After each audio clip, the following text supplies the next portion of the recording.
Hello friends, welcome back to my channel. तो आज का हमारा टॉपिक है ideal solution and non ideal solution.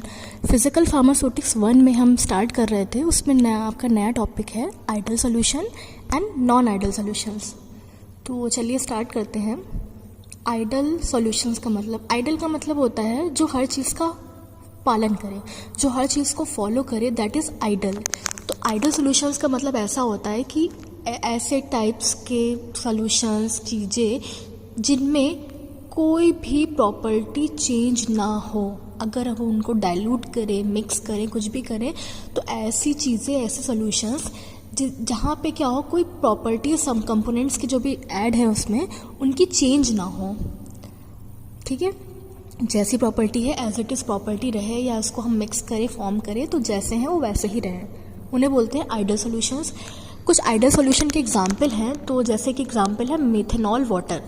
Methanol water का एग्जाम्पल है, तो इसका जो कॉमन इंटरेक्शन होता है वो हाइड्रोजन बॉन्डिंग के थ्रू दोनों इंटरेक्ट करते हैं और डाइपोल इंटरेक्शन होता है इनके में। दूसरा एग्जाम्पल है बेंजीन और टॉलिन का। तो बेंजीन और टॉलिन जो होते हैं दे आर नॉन पोलर और इंड्यूस्ड डाइपोल इंटरेक्शन इनके बीच में, बेंजीन और टॉलिन के बीच में होता है। तीसरा एग्जाम्पल है हमारा एनहेक्सेन या एनहेप्टेन।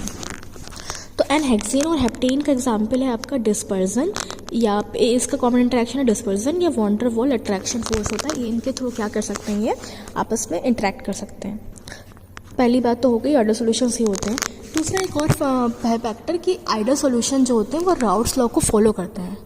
मतलब ऐसे सॉल्यूशंस जो राउट्स लॉ को फॉलो करेंगे उनको हम क्या बोल रहे हैं, आइडल सॉल्यूशंस बोल रहे हैं, या इनको हम परफेक्ट सॉल्यूशंस भी कह सकते हैं। परफेक्टली में हर चीज़ को फॉलो कर रहे हैं, सारे क्राइटेरिया फुलफिल कर रहे हैं, तो उनको हमने आइडल सॉल्यूशन नाम दे दिया।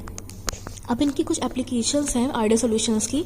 तो अकॉर्डिंग टू आइडल सॉल्यूशन के अकॉर्डिंग क्या होता है कि vapour is richer in the more volatile component. हमने ऐसा देखा है कि जो बहुत वोलेटाइल कंपोनेंट्स होते हैं उनमें वेपर्स ज़्यादा बनती हैं। जनरल सी बात है कि वोलेटाइल है तो वेपर्स का फॉर्मेशन ज़्यादा होता है। तो कह सकते हो कि उसमें उनका वेपर प्रेशर भी ज़्यादा होगा, ज़्यादा वेपर बनेंगी तो ज़्यादा वेपर प्रेशर होगा। तो ये आपका सिंपल प्रिंसिपल है, डिस्टिलेशन के लिए भी इसको अप्लाई किया जा रहा है।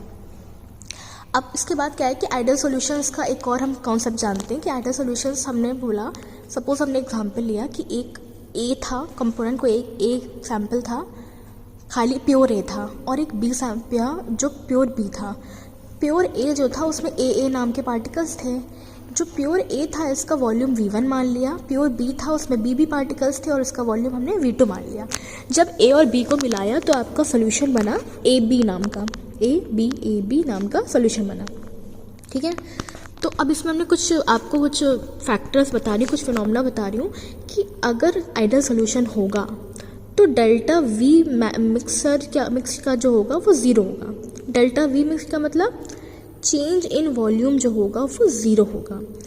अगर V1 और V2 जो बन रहा है और जो दोनों को मिला के जो सॉल्यूशन बन गया, दैट इज़ V, खाली V बोल दो या डेल्टा V बोल दो, तो जो डेल्टा V होना चाहिए वो 0 होना चाहिए।